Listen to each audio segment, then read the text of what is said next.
வணக்கம். பொதுமக்களுக்கு ஒரு முக்கிய அறிவிப்பு. பாகிஸ்தானில் லாக்டவுன் போட்டுட்டாங்கன்னு சொன்னேன்.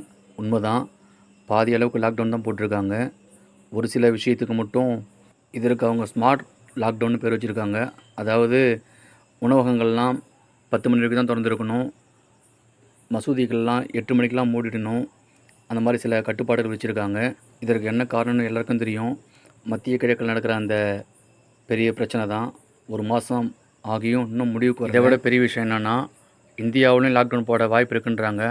அதாவது இந்த 5 மாநில சட்டமன்ற தேர்தல் முடிவுக்கு பிறகு லாக்டவுன் போடலான்ற மாதிரி பேசிகிட்டு இருக்காங்க. உள்துறை அமைச்சகத்தில் இந்த விஷயந்தான் இப்போ பேசிகிட்டு இருக்காங்க.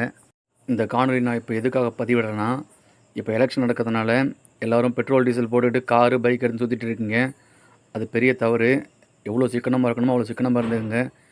ஏன்னா கூடிய சீக்கிரத்தில் இந்தியாவில் லாக்டவுன் போடுறதுக்கு வாய்ப்பு இருக்குது. லாக்டவுன்னா முழு கோவிட் மாதிரி இது பேண்டமிக்கெல்லாம் இருக்காது. இருந்தாலும் சில கட்டுப்பாடெலாம் விதிப்பாங்க.